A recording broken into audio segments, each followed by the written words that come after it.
सरस्वती नमस्तोभ्यं वरदे कामरूपिणीं विद्यारंभं करिष्यामि सिद्धिर्भवतु मे सदा। नमस्कार, स्वागत है आपके अपने YouTube चैनल संस्कृत चंद्रा पर। मेरे दोस्तों, मेरे प्यारों, मेरे भावी शिक्षक और शिक्षिकाओं, आशा है विश्वास है आप स्वस्थ होंगे, मस्त होंगे और सभी विद्यार्थी अपने अपने एग्जाम की तैयारी भी कर रहे होंगे। हमें पता है कि आपके अंदर थोड़ा सा डर होगा, थोड़ा सा आप डरे हुए से होंगे, ऐसा बस आप मान लेते हो, बाकी ऐसा कुछ है नहीं, क्योंकि आपने बहुत अच्छी तैयारी की है, तो आपको डरने की आवश्यकता नहीं है। और फिलहाल ये जो हम क्लास आपके लिए लेकर आए हैं वो इसलिए लेकर आए हैं क्योंकि कई सारे विद्यार्थियों का ये क्वेरी थी कि सर बताओ, सर कुछ तो बता दीजिए, सर आप कैसे कह देते हैं कि बिना अर्थ निकाले गद्यांश को हम हल कर लेंगे, जब हमको आता ही नहीं। हम अब इतना तो हम प्रकांड पंडित तो है नहीं, क्योंकि हमारा स्ट्रीम, हमारा बैकग्राउंड संस्कृत से तो नहीं रहा है कि हम इतने कठिन कठिन शब्दों का अर्थ निकालें। पहली चीज मैंने शुरुआत से कहा कि सभी लोग संस्कृत की रीडिंग करो, वही सब पूरा हल है। पहली चीज तो मैं आपको अभी भी बता दूं, बहुत समय है, अभी डरने की बात नहीं है।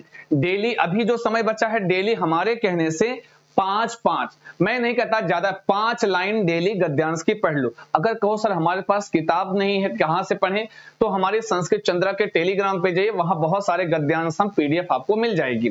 बात समझ रहे हैं? तो कोशिश सबसे पहले कीजिए कि डेली आप लोग आज से ही प्रण बांधिए कि आप डेली गद्यांश की रीडिंग करेंगे, वो चाहे 5 लाइन ही पढ़ें संस्कृत भाषा की, और मन से छोटे छोटे तोड़ के टुकड़ों में पढ़ना शुरू कर दीजिएगा। आपकी सबसे बड़ी समस्या कि आप संस्कृत, आप सबसे बड़ी समस्या संस्कृत से डर लगती है ना जी, कि जब इतना बड़ा पैसेज देखे, हे भगवान अब कैसे हल करें, इतना बड़ा हमारे सामने कहां कहां पढ़े, इतने बड़ी बड़ी लाइन लिखी है, अब हम कैसे इसका आंसर करें, यही आपके मन में आता है जब आप पढ़ना खोलते हो। बड़ा सा एक पेज में पैसेज दिखता है, सर बहुत बड़ा बड़ा पैसेज आता है, बहुत लेंदी, वो ऑनलाइन मोड में आता था, लेकिन अभी फिर भी मॉडरेट आता है, बहुत ज्यादा लेंदी भी नहीं होता। लेंदी भी हो तो क्या दिक्कत।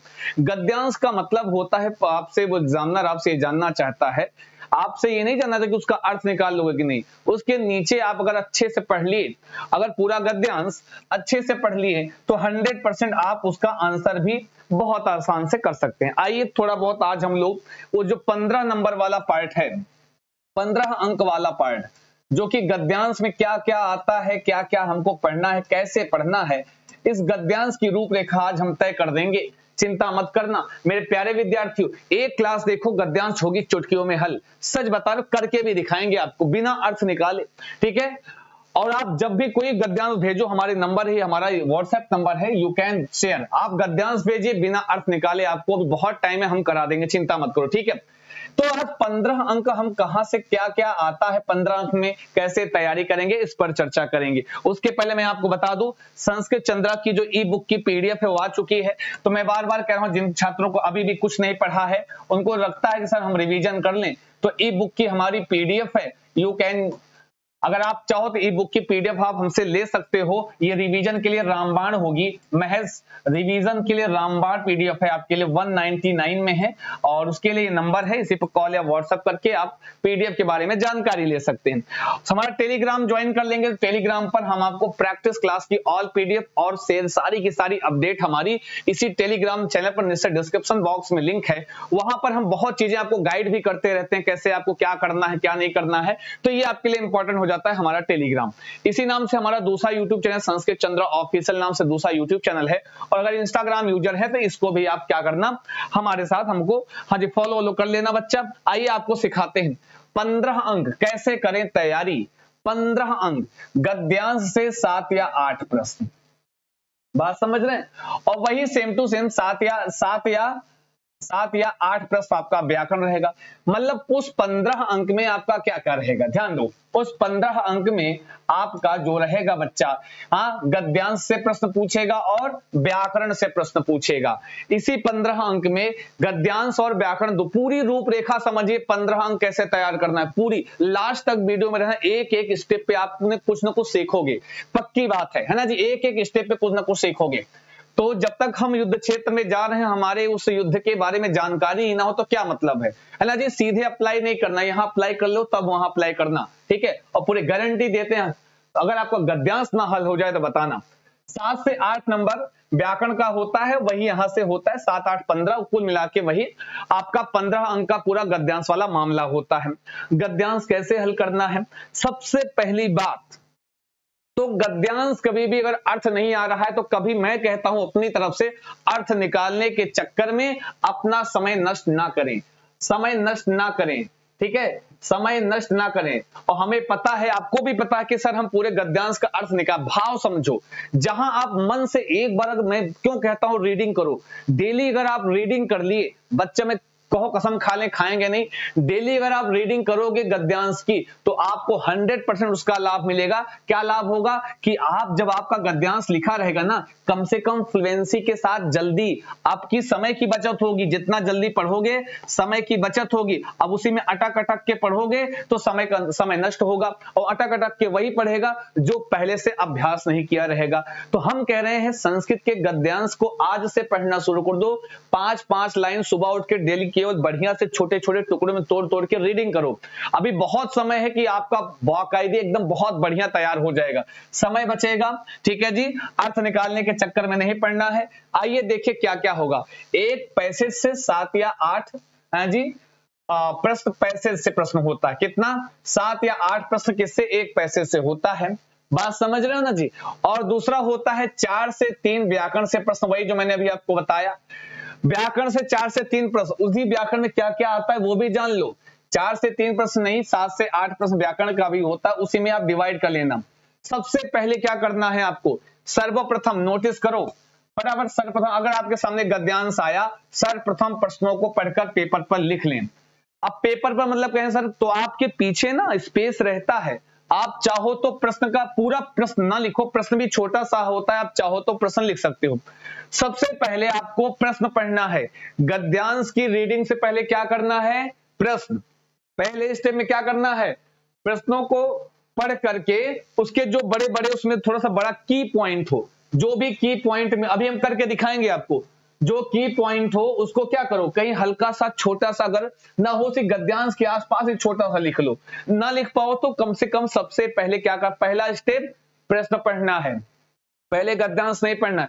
कहें सर प्रश्न पढ़ने से क्या हो जाता है, तो उसका लाभ सुनो। जब आप पहले प्रश्न पढ़ोगे तो आपको एक फायदा यह होगा कि आपको उस गद्यांश के विषय में पता चल जाएगा कि आखिर गद्यांश किस विषय में है ना जी। एक दो कैरेक्टर के, अगर मतलब कोई कैरेक्टर आया है गद्यांश, उनके नाम मिल जाते हैं, तब आपको सुविधा होती है। जैसे आप गद्यांश पढ़ोगे ना तो तुरंत आपको याद आएगा, अच्छा अच्छा यहां से तो नीचे प्रश्न पूछा हुआ है, वहां और होशियार हो जाओगे। इसलिए पहले आपको प्रश्न पढ़ना है, ठीक है जी। चलो जी, क्योंकि पेपर ऑफलाइन मोड में है तो कहीं पर भी वहीं पेपर पर आप छोटा सा उस, अभी हम करके दिखाएंगे, लिख लेना, ठीक है। पेपर को सामने रखकर ध्यान से संस्कृत, उसके बाद जब आप पहले प्रश्न पढ़ लिए, फिर पेपर को बढ़िया से ध्यान से संस्कृत गद्यांश को पढ़ें। और इसमें कहते हैं सर बहुत समय लगता है, ऐसा आपका कहना है। मैं बार बार कह रहा हूं समय उनको लगेगा जिन्होंने पहले अभ्यास नहीं किया है पढ़ने का।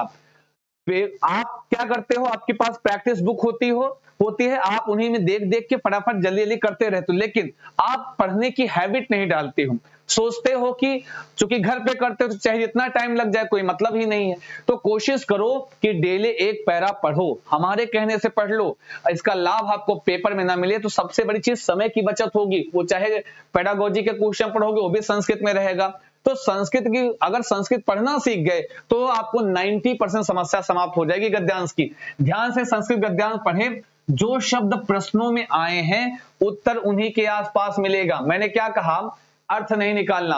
आप प्रश्न पढ़ते हो, हर प्रश्न में एक की पॉइंट मिलेगा, और जो उसका बड़ा शब्द हो वो आपको गद्यांश में पढ़ते समय कहीं पर दिख जाए तो हमेशा उस शब्द के आसपास ही उसका उत्तर होता है, या तो एक लाइन ऊपर या तो एक लाइन नीचे, इससे ज्यादा कुछ नहीं होता। मैं बता दे रहा हूं, अब एक करके दिखाएंगे पूरे गद्यांश। सर्वप्रथम क्या करना, आपको क्या बोला जी, सबसे पहले प्रश्न पढ़ना है। प्रश्न पढ़ लो, और अगर आपके पास कोई पेन है हल्का हल्का कहीं पर लिख लो, चाहे गद्यांश के आसपास वो बड़े बड़े शब्द जो है प्रश्न के। अब 7 से 8 प्रश्न है तो उसमें 7 से 8 प्रश्न में से 3 से 2 प्रश्न आपके ग्रामर के पूछ लेंगे। जब 4 प्रश्न आपको लिखना होगा, 4 प्रश्न में 1 को मिनट नहीं लगेगा और पूरा लिखना नहीं है, मेन शब्द लिख लो ताकि आपको ढूंढ जब पढ़ो तो देखो अच्छा ये शब्द, उसको पकड़ो, उसी के आसपास उसका उत्तर मिल जाएगा। जब पढ़ोगे तो जो शब्द प्रश्नों में आए हैं, कौन से शब्द, की पॉइंट वाले जो बड़े बड़े थोड़ा शब्द होंगे, जैसे कृषकस्य पितुः नाम किम, तो जहां कहीं कृषकस्य पितुः लिखा होगा, जहां पर जैसे लिखा कृषकस्य पितुः नाम किम, तो वहां कृषकस्य पितुः आपको लिख लेना है। अब कृषकस्य पितुः गद्यांश में कहीं दिखेगा, या तो उसके एक लाइन ऊपर उत्तर रहेगा या तो एक लाइन नीचे या उसी लाइन में। 100% बता रहा हूं, भी करके दिखाएंगे। तो आपने पहले प्रश्न पढ़ लिया, फिर आप गद्यांश ध्यान से पढ़े और उसमें जो है ना जी, जो नीचे प्रश्न में आया था, अगर वो की पॉइंट जहां मिलता चला गया उसी के आसपास आपका उत्तर हो गया। और उसी गद्यांश से एक पार्ट और पूछता है ग्रामर में, समानार्थी और विलोम। 100 सबसे ज्यादा समानार्थी पूछता है। ये कैसे कहें सर, ये तो बहुत आसान होता है। आसान तो होता है लेकिन उसका इंस्ट्रक्शन आपने नहीं पढ़ा, आई थिंक उसको ध्यान से नहीं पढ़ा होगा। जब कहता है यदि जिस शब्द का समानार्थी पूछा है वह पैसेज में है, ठीक है, तो उसका उत्तर पैसेज में ना देखे, स्वविवेक से देना होगा। जैसे अगर पूछा, कहीं पर आपसे पूछा कि कमल इत्यस्य, कमलम इत्यस्य समानार्थी शब्दः का, समानार्थी शब्दः का, और आपने जब गद्यांश पढ़ा तो गद्यांश में कहीं कहीं ना कहीं कमल आया हुआ था, कहीं पर कमलम लिखा होगा गद्यांश में, और उसी कमल का अगर आपसे समानार्थी पूछ लिया तो इसका मतलब है उसका उत्तर अपने मन से देना है, उसका समानार्थी ढूंढने के लिए गद्यांश में नहीं जाना होगा, है ना जी। क्या मैंने क्या बताया, जैसे गद्यांश में कमलम शब्द पढ़ते समय कहीं मिला हो और नीचे उसी कमलम का पर्यायवाची पूछ लिया या समानार्थी पूछ लिया या एक जैसे अर्थ देने वाला कोई दूसरा शब्द पूछ लिया, तो 100% उसका उत्तर अपने मन से देना है, गद्यांश में नहीं ढूंढना है। तो समानार्थी वाले शब्दों का उत्तर गद्यांश में कब ढूंढना है ना जी। कहें सर ये कौन सी बात होती है, यदि अगर गद्यांश का समानार्थी ढूंढना, यदि वह शब्द पैसेज में नहीं आया है जिसका समानार्थी पूछा गया है। जैसे कमलम का पर्यायवाची पूछा गया और कमलम शब्द कहीं पैसेज में आया ही नहीं है, बात समझ रहे हो ना जी, तो उसका उत्तर पैसेज में ही होगा। और इसके लिए मैं बता दूं क्या लिखता है, लिखता है गद्यांशे चित्वा लिखत इत्यस्य कमलम इत्यस्य अर्थः, लिख देगा कमलम इत्यस्य अर्थः गद्यांशे चित्वा लिखत, क्या लिख देगा, गद्यांशे चित्वा लिखत, ये लिख देगा बच्चा। तो गद्यांश से मतलब इसका उत्तर आपको पक्की बात है। अब हो सकता है चारों समानार्थी शब्द आपके कमल के हों, लेकिन वो वाला समानार्थी लिखना है जो गद्यांश में आया रहेगा। ये छोटी छोटी चीजें हैं, बड़ा काम करेंगी। कभी कभी क्या होता है, आपसे पूछता है गद्यांश से चित्वा लिखत, ये आप ध्यान नहीं देते हो, कमल सिंपल सा पर्याय समानार्थी पूछ लिया और आपको आता था, आपने कोई भी गोला भर दिया, लेकिन उसमें एक ऐसा गोला था जैसे कमल कमला है, अंबुज अंबुज अंबुजम, ये अंबुज, ठीक है, ठीक है, पंकज, बात समझना जी, पंकज लिखा है। अब अंबुज शब्द तो गद्यांश में आया लेकिन पंकज नहीं आया है, तो आप पंकज भी जानते हो, पंकज गोला भर दे, नहीं, जो शब्द ढूंढ लेना जहां पर जो शब्द आया होगा वही वाला। तो ये दो टाइप के समानार्थी होते हैं, एक तो गद्यांश से ढूंढकर लिखना होता है, एक बिना गद्यांश में ढूंढे। दोनों की कंडीशन मैंने बता दी कि जिसका समानार्थी पूछा है, अगर जैसे वो अगर कहीं पैसेज में है तो उसका उत्तर पैसेज में ना देखो, उसका उत्तर अपने मन से देना है। अगर जिसका समानार्थी पूछा वो शब्द पैसेज में नहीं आया है तो क्या करना है, उसका उत्तर आपको पैसेज में गद्यांश से चित्वा लिखत, ऐसा आपके प्रश्न में लिखा रहता है। आगे आइए देखते हैं। अब उसी में से ग्रामर के कुछ क्वेश्चन पूछते हैं। गद्यांश में मैंने क्या कहा, कुछ प्रश्न आपके रहते हैं पैसेज से और कुछ रहते हैं ग्रामर से। होता कि नहीं होता जी, आइए दिखाते। ग्रामर में जो हमेशा आने वाला प्रश्न है वो कौन सा है, प्रत्यय, 2 से 3 नंबर। और इसके लिए हमारे क्या करनी है, ट्रिक वाली वीडियो देखनी है, इसी से इसका काम हो जाता है। आज तक का रिकॉर्ड है, जब तक हमने जितना भी सीटीईटी में मैंने पढ़ाया ग्रामर में, हमारे प्रत्यय की ट्रिक 100% कार्य की है। और जाने के पहले रिवीजन के तौर पर एक बार जरूर देखें प्रत्यय की ट्रिक वाली वीडियो। ना मिले तो इस नंबर पे व्हाट्सएप करें, ठीक है ना जी। हाँ, संधि क्या 1 से 2 नंबर आता है, पिछली बार भी आया, आपको जनवरी वाले भी पूछा, तो इसमें भी 1 से 2 नंबर पूछेगा संधि से भी। संधि को हमने ट्रिक संधि की भी हमने आपको ट्रिक पढ़ाई है, तो जाकर संधि की ट्रिक आप देख लेना, वहां से भी आपका फायदा हो जाएगा 100%। बात करते हैं किसके, समास की। समास एक नंबर का कभी पूछता है, जरूरी नहीं है कि पूछ ही ले। ये समास और कारक दो पार्ट ऐसे हैं, इसके लिए जरूरी नहीं है कि आपसे पूछे वो, बात समझ रहे हैं। ये कभी कभार आपसे पूछ लेता है, समास और कारक से कम पूछा हुआ है, आप प्रीवियस ईयर उठा के देख सकते हैं, बात समझ रहे हैं। बात आई शब्द रूप और धातु रूप, 1 से 2 नंबर पक्का है ना जी। हमने शब्द रूप की ट्रिक वाली वीडियो बनाई है, शब्द रूप की ट्रिक वाली वीडियो बनाई है, और धातु रूप का जो ट्रिक होगा वो मैंने पेड क्लास में पढ़ाया है, हालांकि इसको हम मैराथन में शामिल कर लेंगे, ठीक है। हाँ, धातु रूप को मैराथन में हम शामिल कर लेंगे, लेकिन अगर दोनों की बात की जाए धातु और शब्द रूप में, तो हमेशा शब्द रूप में वही विभक्ति वाला पार्ट सबसे ज्यादा पूछा है शब्द रूप में, और इसकी हमने ट्रिक बनाई है, जाके इसके लिए ये काम कर देगा हमारी ट्रिक वाली वीडियो। देखो हम 15 नंबर आपको सिखा रहे हैं, क्या स्ट्रेटजी होगी, कैसे आप गद्यांश को हल करेंगे। तरीका पहले आपको हमने बताया, अभी आओ अभी आगे देखें फिर बताते हैं। अभी एक गद्यांश करके दिखाते हैं। मैंने शुरू में बताया गद्यांश में दो पार्ट होते हैं, एक तो होता है जो जिसका उत्तर गद्यांश से देख देख के देना होता है, ठीक है, और एक पार्ट होता है आपका व्याकरण का, जो कि हमको अपने मन से देना है। एक गद्यांश से 7 या एक गद्यांश से 2 आता है, एक गद्यांश से 7 या 8 प्रश्न पूछता है। उन 7-8 प्रश्नों में कम से कम 4 या 5 प्रश्न आपके गद्यांश से होता है, बाकी 3 से 2 प्रश्न आपके कहां के होते हैं, व्याकरण के होते हैं। आइए ये भी बात हो गई। अब सबसे पहले अगर हमको गद्यांश से ढूंढने वाला उत्तर कैसे करो, मैंने बताया कि जब कभी भी अगर गद्यांश से आपको उत्तर देना है, जब कभी भी गद्यांश से उत्तर देना है, कुछ नहीं करना है, सबसे पहले क्या करना, सबसे पहले प्रश्न पढ़ना है। प्रश्न पढ़ करके उसके जो आपके की पॉइंट मिले या बड़ा सा शब्द कहीं प्रश्न में दिखे, उसको वहीं कहीं नोट कर लो, आसपास किनारे इतना सा जगह छोटा छोटा लिख लो, तुम्हें भी देखना है, ठीक है ना जी। उसके बाद जब आपने वो लिख लिया तो फिर से गद्यांश को ध्यान से पढ़ो, केवल रीडिंग करो, अर्थ नहीं निकलना कोई बात नहीं। अगर आप पहले प्रश्न पढ़े हुए हो, कुछ कैरेक्टर के नाम मिल जाएंगे उसी में से, ये 100% पता चल जाता है प्रश्न पढ़ने के बाद कि गद्यांश किस विषय में है। जब ये पता चल जाए तो उसके बाद जब गद्यांश पढ़ते हो तो आपको हल्का हल्का कम से कम भाव समझ में आने लगता है, और लाइन टू लाइन तोड़ तोड़ के अभी से प्रैक्टिस कर लो, पढ़ना सीख जाओ। फिर जहां पर भी वो जो आपने नोट किया था प्रश्न से की पॉइंट, वो की पॉइंट कहीं वो शब्द दिख जाए तो उसी शब्द के एक लाइन ऊपर एक लाइन नीचे या उसी लाइन में, इससे ज्यादा कहीं नहीं जाना होगा, वहीं पर उसका उत्तर मिलता है और कहीं नहीं ढूंढना है। पूरे ये हम आपको अप्लाई करके अभी दिखाते हैं, और ऐसा नहीं छोटा मोटा गद्यांश लाए हैं, ठीक है जी। और उसमें से एक दूसरा पार्ट हो गया ग्रामर का। ग्रामर में मैंने बता दिया क्या क्या पढ़ना है, क्या क्या पूछता है। ग्रामर में आपको सबसे ज्यादा प्रत्यय तो 100% 2 अंक अपना लिख लो।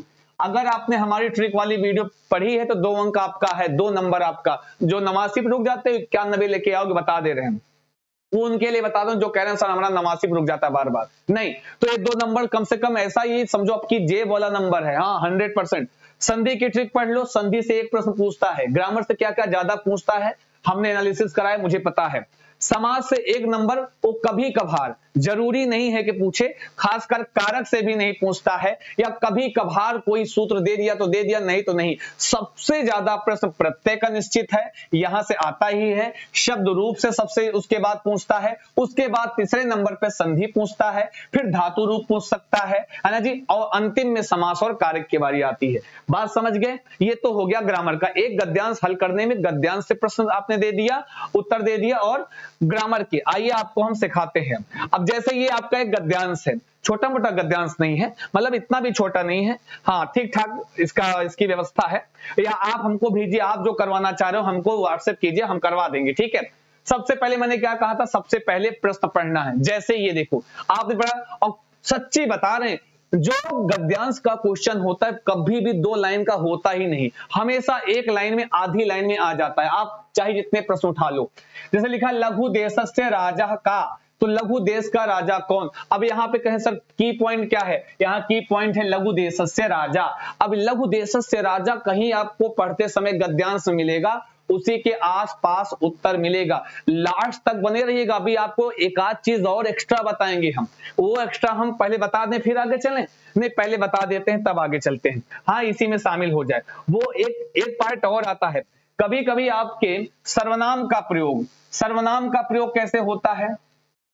सर्वनाम का प्रयोग कभी कभी आप कंफ्यूजन में आ जाते हो कि सर जैसे कहते हैं कि मंगू एकः चर्मकारः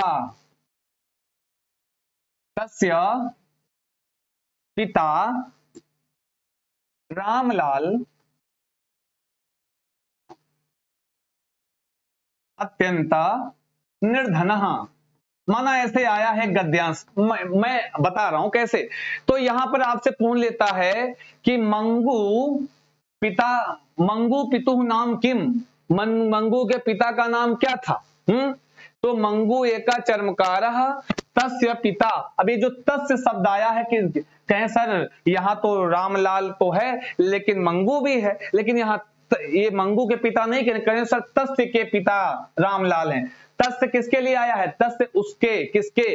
तो ये इसके लिए, जैसे कहते हैं राम जाता है फिर वह लिखता है, फिर वह शब्द राम के लिए प्रयोग हो गया, ऐसे है तस्य शब्द मंगू के लिए, इससे बोध मंगू का ही होगा। मंगू एक चर्मकार है और उसके पिता क्या है? रामलाल हैं। किसके? तो मंगू के। तो इस तरीके से आता है, तो इसको भी ध्यान देना कि तस्य के अगर कहीं ऐसा लिखा है मतलब उसके पहले उसकी संज्ञा कहीं ना कहीं आई होगी, तो ये भी आपको ध्यान देना है पहली चीज। और आपको एक चीज और बता दें, जहां पर ऐसा लिखा रहा है उक्तवान, अगर पैसेज में कहीं लिखा है तो उक्तवान, ठीक है,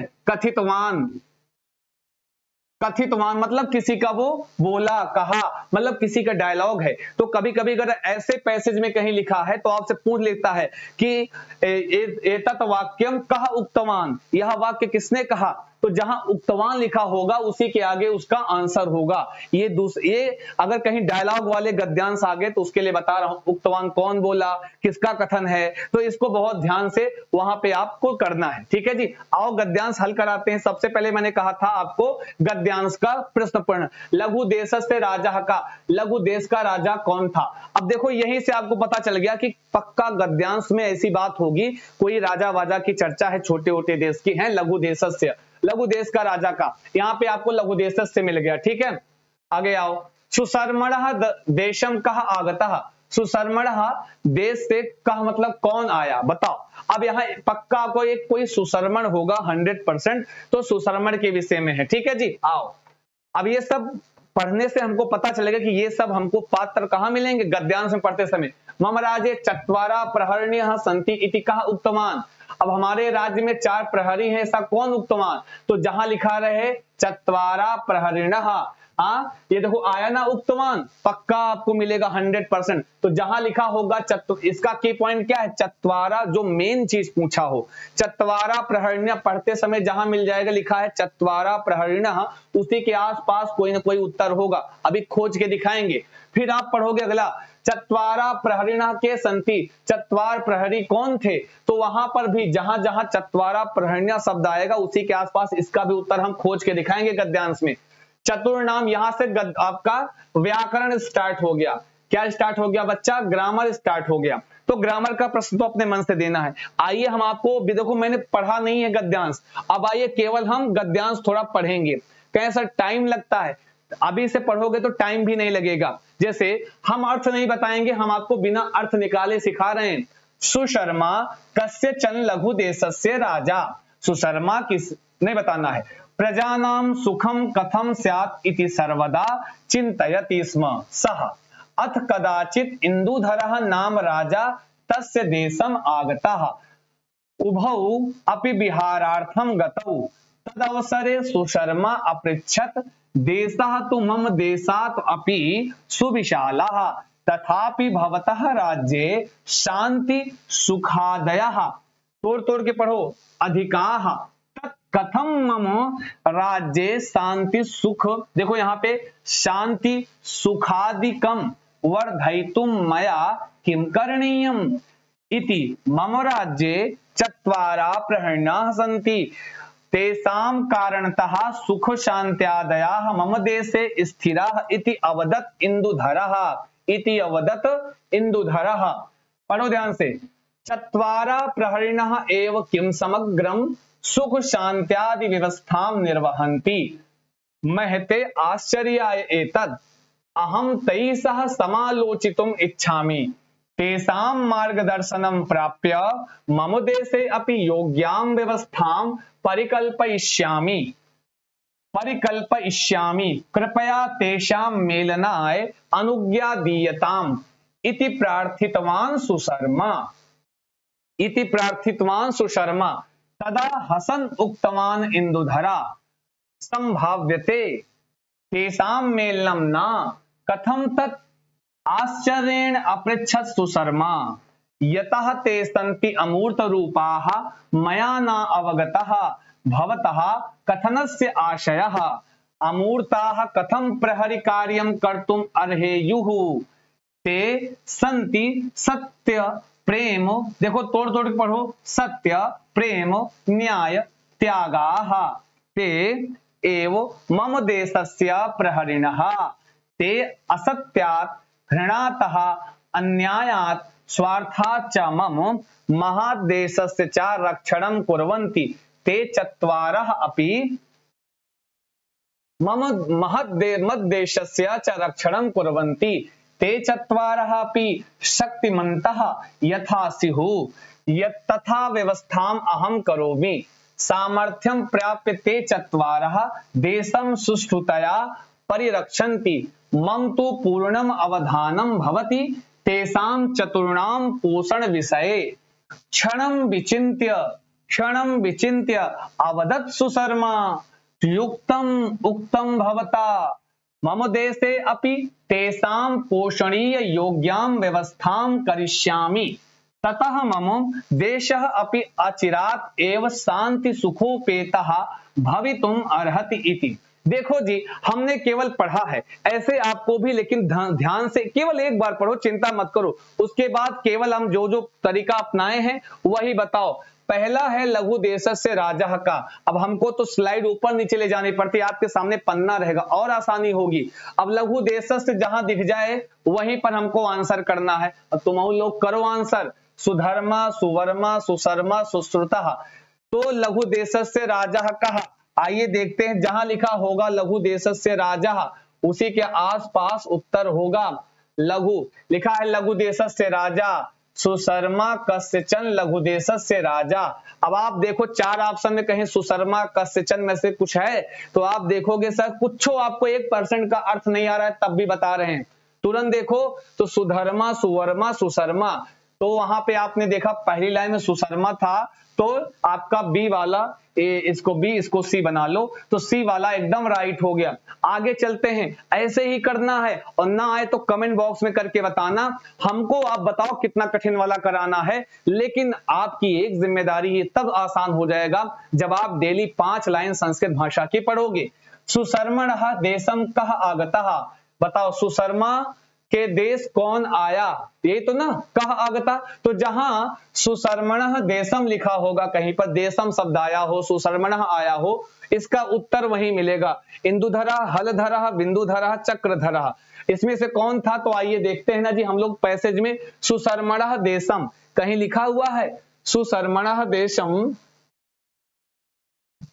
सर्वदा अथ कदाचित इंदुधरा नाम राजा तस्य देशम आगता। देखो यहां आया ना तस्य देशम, अब किसके लिए तस्य आया है ये, तो यहीं से पता, सुशर्मा कस्यचन लघु देशस्य राजा प्रजानां सुखम कथम स्यात् इति सर्वदा चिंतयति स्म सः अथ कदाचित इंदुधरः नाम राजा तस्य देशम आगतः। देखो देशम आगतः भी आया है और इंदुधरा भी आया है। तस्य तस्य प्रयोग हुआ है सुशर्मा के लिए, उसके पहले किसी भी का नाम नहीं आया है, इसका मतलब है तस्य देशम आगता। कहाँ आगता? तो इंदुधरः आगता, इंदुधरः।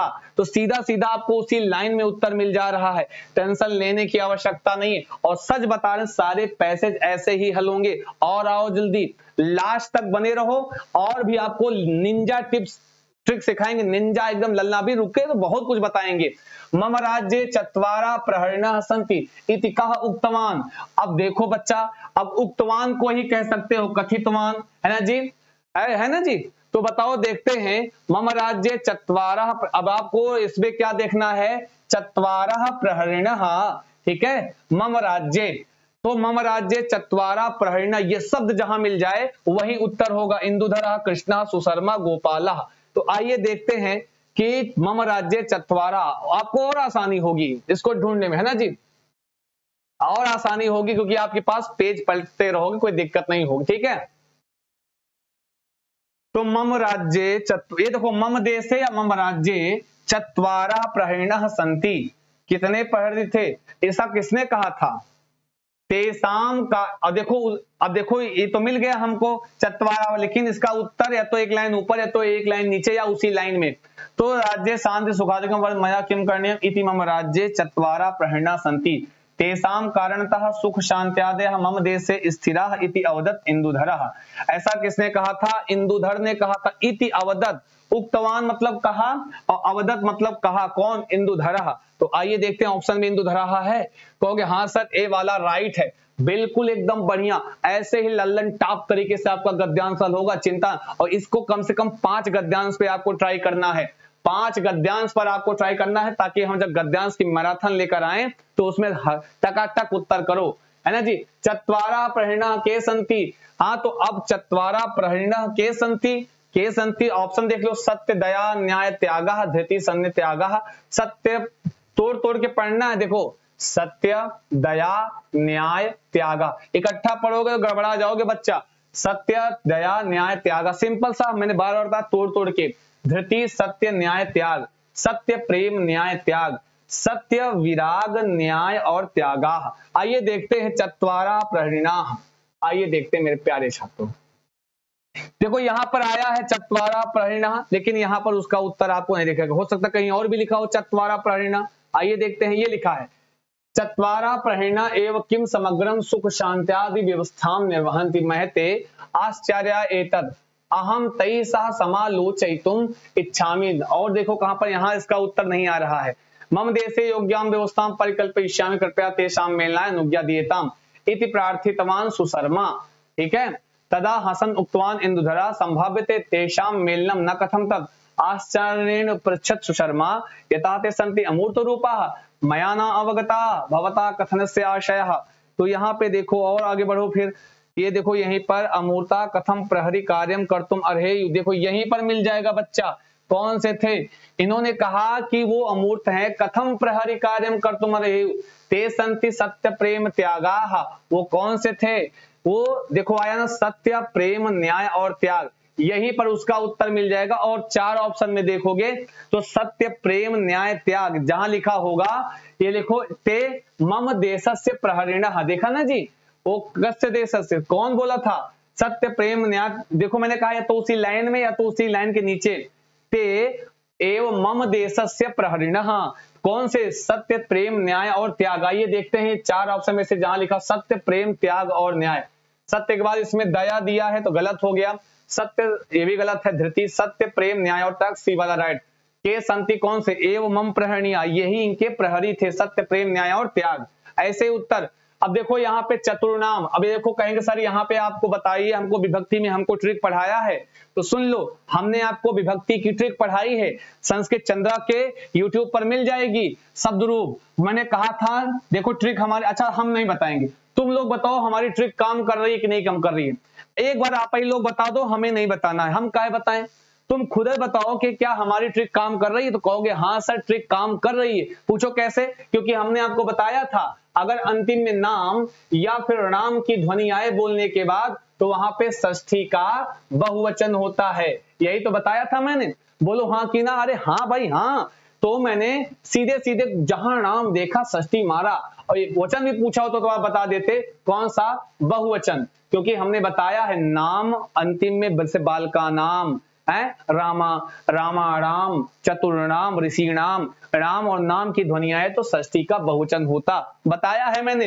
नाम में हलंत लगा हो अक्षर तो द्वितीय, अब बताएंगे जी जैसे जैसे आएगा, आगे आओ। वाहनम कुर्वन्ति इत्यस्य क्रियापदस्य समानार्थकम, देखो चित्वा, देखो देखो मैंने कहा था ना, अभी अभी गद्यांश में सिखाया था कि समानार्थी कैसे पूछता है, लिखा है वाहनम कुर्वन्ति इत्यस्य क्रियापदस्य समानार्थकम चित्वा लिखत, इसका समानार्थी आपको गद्यांश में चित्वा मतलब देखकर लिखना है, अपने मन से उत्तर नहीं करना है, इसको कहां देखकर लिखना है, गद्यांश में देखकर लिखना है। वहनम कुर्वन्ति, इसका समानार्थी पक्का कहीं ना कहीं आया होगा, संवहन्ति, प्रतिवहन्ति, निर्वहन्ति, दुर्वहन्ति, वहनम कुर्वन्ति। तो आइए देखिए, संवहन्ति, प्रतिवहन्ति, निर्वहन्ति, दुर्वहन्ति, कहीं लिखा हुआ है इसमें? तो देखते हैं। प्रति जी फटाफट देख लो जी।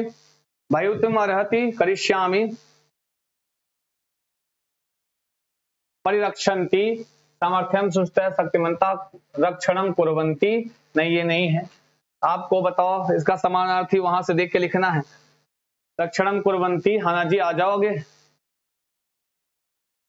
प्रहरी कार्यम कर्तुम, ठीक है। संभाव्यते अनुज्ञा दीयताम। ये देखो निर्वहन्ति, क्या आया है? देखो आया नहीं, ये निर्वहन्ति आया नहीं जी। देखो निर्वहन्ति है ऑप्शन में, पक्का बता रहे। मैंने कहा ना, अब उसका उत्तर अपने मन से नहीं करना है। गद्यांश जब लिख दिया, चित्वा लिखत, छोटी छोटी चीजें हैं वो आपको सीखनी है। मैंने कहा ना निर्वहन्ति, देखो बी, ये ए बी और सी, निर्वहन्ति इज द राइट आंसर। कैसे पता चला? वाहनम कुर्वन्ति ये इन्होंने अपनी तरफ से दिया है, और चूंकि आपने पूरा गद्यांश पढ़ा, कहीं वाहनम कुर्वन्ति नहीं आया है। मैंने कहा अगर वो शब्द गद्यांश में नहीं आया है तो पक्का उसका जो उत्तर होगा उसका समानार्थी होगा, गद्यांश से देना होगा। पूरा पैसेज पढ़ दो, कहीं पर आपको वाहनम कुर्वन्ति नहीं लिखा मिलेगा, वाहनम कुर्वन्ति नहीं मिलेगा। अगर नहीं मिलेगा तो मतलब उसका उत्तर आपको गद्यांश से देना है। और उसमें लिखा है चित्वा लिखा, तो गद्यांश में देख कर करना। ये तरीका है, बता रहा हूं, सही बता रहे हैं। हाँ, हो सकता है आप प्रतिवहन्ति भी लिख सकते थे, लेकिन नहीं लिखा गया, क्यों? और इसका भी कहीं ना कहीं अर्थ वही आएगा, लेकिन निर्वहन्ति वाला। लेकिन बच्चा, ये कहीं आपके पूरे गद्यांश प्रतिवहन्ति लिखा ही नहीं है, तो हमको उत्तर कौन सा देना था? जो गद्यांश में इसका समान अर्थ देता हो, निर्वहन्ति। हमने ढूंढ के दिखाया। हसन, देखो यहां पर प्रत्यय पूछा आपसे, और प्रत्यय की हमने अभी भी बताया, प्रत्यय की ट्रिक देख लिया तो 2 नंबर अपनी जेबी में कर लिया। बार बार बता रहा हूं, प्रत्यय की ट्रिक कर लिया, 2 नंबर आपकी जेब में। तो हसन इति पदे प्रयुक्त कृदंत प्रत्यय, इसमें कौन सा कृदंत है? तो हमारी ट्रिक लगाओ, उत्तर करो। हमें नहीं बताना, ट्रिक लगाओ। अगर काम कर रहे तो उत्तर। पूरी क्लास बने रहो और गद्यांश की पूरी स्ट्रेटजी यहीं पर हल होगी, पूरी की पूरी स्ट्रेटजी। जो बताओ, ता, क्षत्रिक, त्वा या फिर शानच, जल्दी बताओ हसन पद में कौन सा कृदंत है? तो आपको मैंने बताया था अन अंति अत, अन अंति अत की ध्वनि आएगी। हम कोशिश करेंगे अभी इस वीडियो में नीचे हम प्रत्यय और संधि की जो ट्रिक वाली वीडियोस हैं और शब्द रूप की कुछ ट्रिक वाली वीडियोस हम पिन करा देंगे, लेकिन आपकी भी जिम्मेदारी बनती है थोड़ा इसको धैया जरूर देख लें आप लोग, ठीक है ना जी? हाँ, थोड़ा आप जरूर देख लें, आप देखोगे तो आपका फायदा होगा। बस 1 सेकंड रुकिएगा आप सभी प्लीज, थोड़ा सा वेट करेंगे जी। तो यहां पर आपका शानच प्रत्यय है, माफ कीजिए क्षत्रिय प्रत्यय है। क्षत्रिय का ट्रिक बने अन अंति अत, जैसे हसन, बोलो बोलो हसन, अरे बोलो हसन, अन की ध्वनि आ रही है हसन, तो यहाँ पे अन अंति अत, हसंती हसत, तो वहां पे क्षत्रिय प्रत्यय। इन सब की पहचान बताई है, इसके लिए ट्रिक वाला वीडियो देखो, है ना जी? बहुत बहुत धन्यवाद, बहुत बहुत शुक्रिया आप सभी को। थोड़ा सा वेट कर लें आप सभी लोग, बस थोड़ा सा वेट करेंगे आप विद्यार्थी लोग, बस थोड़ा सा वेट, थोड़ा सा वेट कर लें, बस वेट और मिनट, ओके, जस्ट वेट, ठीक है जी। बस वैसे पूरा हो गया, बस थोड़ा सा आपको लास्ट में मैं कुछ बता रहा। अच्छा अच्छा, पर्दा गिर गया, 1 मिनट को पर्दा उठाते जी, पर्दा उठता जी, 1 मिनट को बस।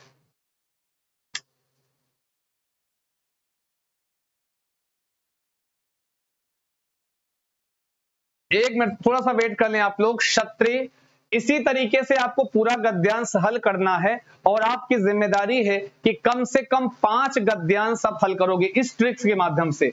नहीं आएगा, हो सकता है पहली बार आपको दिक्कत लगे, लेकिन दिक्कत नहीं होगी, ये हमारी जिम्मेदारी। और आपको कोई पैसे और बड़ा लग रहा हो तो वो भी भेजो, हम कराएंगे हल, है ना? चिंता ना करें आप लोग, हम कराएंगे हल आपका ये, हाँ, चिंता मास्तु, हाँ चिंता ना करें, इसको हम हल करा के छोड़ेंगे, ठीक है? और तो कोई दिक्कत, कोई समस्या, जाते जाते हम आपको बता दें, इस नंबर पे कॉल या व्हाट्सएप करके आप अपनी ई बुक की पीडीएफ की जानकारी ले सकते हैं, ई बुक की पीडीएफ के लिए। और हमारे आने वाली कुछ मैराथन है, मैं आपको बता दूं, हमारी जो मैराथन क्लासेस हैं वो 22 जून से स्टार्ट है। सुन लो, सुन के जाओ, 22 जून से व्याकरण की महामैराथन। क्या? व्याकरण की महामैराथन। ठीक है, सुन लो, नोट कर लो अपनी डायरी में। हाँ, सुबह के 10 AM या 8 बजे सूचना 1-2 दिन पहले मिल जाएगी। ठीक है, और उसके बाद फिर आपको हम 23 तारीख को, 23 जून को आपको हम देने वाले हैं शिक्षण की महामैराथन। किसकी? शिक्षण की महामैराथन। शिक्षण की महामैराथन। ठीक है जी, संस्कृत शिक्षण की महामैराथन। फिर आपको 24 तारीख को, 24 जून को मिलेगी आपको। नोट करो एक एक तारीख आप लोग। मैंने कहा हमको 5 दिन देना है आपको। 24 जून को हम आपको, या एक दिन गैप करके आपको हम किसकी मैराथन देंगे? बोलो बोलो, गद्यांश की। जो गद्यांश मैंने पढ़ाया है और बिना अर्थ निकाले मैं आपको हल करके दिखाऊंगा। गद्यांश लगभग 50 गद्यांश एक वीडियो में, 22, 23, 24 जून। उसके बाद फिर आगे की सूचना हम दे देंगे। आगे और क्या क्या आएगा उसकी तारीख हम आने वाले उसमें बता देंगे मैराथन में। आगे हिंदी शिक्षण की मैराथन, हिंदी शिक्षण की 26 या हिंदी शिक्षण की जो मैराथन होगी वो आपको 26 या फिर 27 तारीख को दी जाएगी। बात समझ रहे हो? हिंदी शिक्षण की मैराथन। कुछ बचा हो तो कमेंट कर देना। उसके बाद 1 जुलाई से 2 जुलाई के बीच में आपको हम कराएंगे बहुत सारे प्रश्नों का रैपिड फायर। ये हमारा पूरा रोड मैप है, ये पूरा सीटेट का मैप है। ठीक है जी, हिंदी और संस्कृत को एकदम जान से पढ़ लेना है, चिंता मत कीजिए। ये सारी क्लासेस आपकी अपकमिंग है। और जिन्होंने टैगवर्ड नहीं देखा है, जिन्होंने संस्कृत का कीवर्ड नहीं देखा है, जिन्होंने हिंदी का टैगवर्ड नहीं देखा, कीवर्ड नहीं देखा, हम कमेंट बॉक्स में पिन करा दे रहे हैं, जाकर आज ही देख लो। तो टॉपिक वाली वीडियोस देख लो, ताकि हमारी जब इस मैराथन में आओ तो उसको वहां पे भी अप्लाई करो। ठीक है, तो बहुत बहुत थैंक यू, बहुत बहुत शुक्रिया सभी को। हमारा टेलीग्राम चैनल जरूर ज्वाइन कर लेना। क्यों? क्योंकि यहाँ पर सारी अपडेट और पूरे गाइड हम आपको करते रहते हैं, कब क्या पढ़ना, कैसे क्या करना। ठीक है ना जी। संस्कृत चंद्रा ऑफिशियल हमारा ये इंस्टाग्राम पेज है, इसी नाम से दूसरा यूट्यूब चैनल है, जहां पर डेली हमारी रिवीजन की क्लास चल रही सुबह 8:15 AM पर। ठीक है, कहां पर? संस्कृत चंद्रा ऑफिशियल नाम से दूसरा यूट्यूब चैनल हमारा है, सुबह 8:15 पर AM, और इसी नाम से हमारा इंस्टाग्राम है और हमारा फेसबुक पेज भी है। तो सभी लोग लाइक वाइक कर लो बच्चा, शेयर और कर देना। सेशन को लाइक करना मत भूलना। अगर अच्छा लगा हो तो बताएं, और तब भी अगर कोई डाउट हो तो कमेंट बॉक्स में आप कमेंट कर दीजिए, उसके लिए हम फिर से वीडियो बना देंगे। जाते जाते एक बार रिमाइंड कर लो, एक बार क्विक रिमाइंड कर लो। सबसे पहले हमको प्रश्न पढ़ना है गद्यांश हल करते समय। प्रश्न पढ़ करके उसके की पॉइंट्स को नोट कर लेना है। 4 से 5 प्रश्न होता है, नोट कर लो। और उसके बाद क्या करना है? फिर गद्यांश को आराम से ध्यान से पढ़ना है, छोटे छोटे उसमें तोड़ तोड़ के पढ़ना, इकट्ठा पढ़ने की कोशिश मत कर लेना। ठीक है, तोड़ तोड़ के पढ़ना है।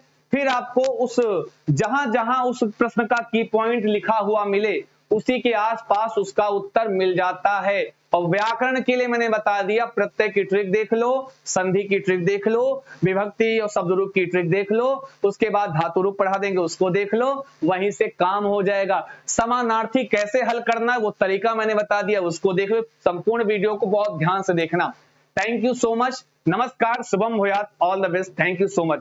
क्लास कैसी लगी है कमेंट बॉक्स में जरूर बताएं। कोशिश करके लाइक और कमेंट करना ना दबा के कीजिए बच्चा, है जी। Thank you so much, all the best, और डरो नहीं, जुटे रहो, आगे बढ़ो। Thank you so much.